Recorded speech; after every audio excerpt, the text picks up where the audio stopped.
The Hong Kong you see is an illusion. Our city has broken facets you have never seen and things the government does not want you to know. Last year in March, a 20-year-old Hong Kong boy traveled to Taiwan with his girlfriend and came back to Hong Kong alone. He was found guilty of murdering his girlfriend, yet the Taiwanese authorities were unable to prosecute him because they don't have an extradition agreement with Hong Kong. Therefore, this year in February, the Hong Kong Security Bureau submitted a proposal to amend the extradition law.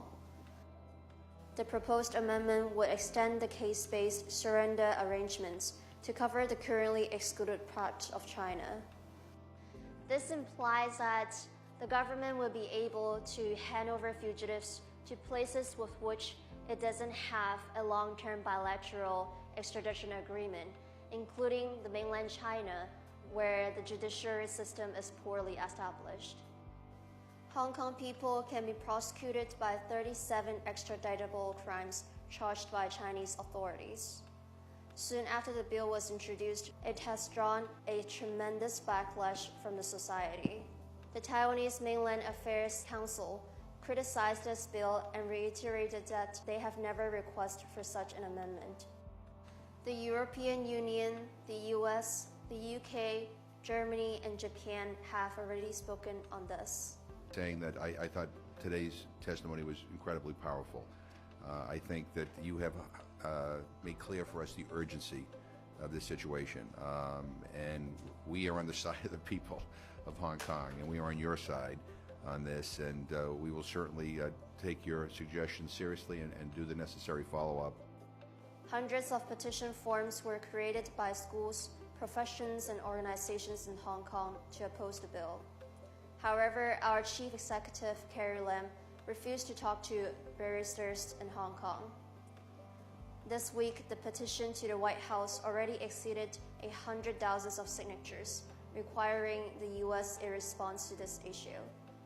People are mad because our home is dying. I had lived in Hong Kong for 16 years since I was born. I was raised in local schools and communities until I came to the US for higher education. I grew up learning that our city has its own separation of power and autonomy. We enjoy freedom of speech, freedom of assembly, freedom of religions, freedom of press, and so on. This is how we're different from China. Yet our core value is no longer being protected by the basic law effectively. If this bill is passed, anyone who goes through Hong Kong, no matter you are a journalist, a businessman, a social activist, or just a human being, you could be caught and taken to trial in China.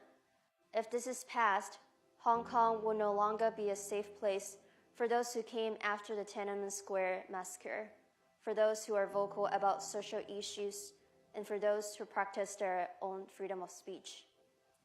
And I would not be able to go back home to meet my family, my friends, without risking my life as a journalist and a social activist. We're combating this, but we need you to join us. On June 9th, no matter where you are in the globe, there must be a place for you to voice your opinions on this. Other than Hong Kong, over 17 cities abroad will have different forms of protest and rallies in against of this bill. The withdrawal of the bill is our bottom line. We are Hong Kongers, and we say no to the extradition law. Decimos no a la enmienda de la ley de extradición. Nous disons non à la loi sur l'extradition. Keine Auslieferung an China. Diciamo no all'estradizione in Cina. We zeggen nee tegen uitlevering aan China. Nós falamos não para a extradição para a China. We say no to utlämning to China. 当本犯条例の改正案に反対します。強制引渡票反對。我們堅持拒絕逃犯條例修訂。外公委律人咯。Ayaw namin sa extradition na batas. 爛反對香港引渡法修正案。我哋反對修訂逃犯條例。我係香港人，我堅持反對逃犯條例修訂。6月9號街頭見。I'm Frances Hui. I'm from Hong Kong, not China.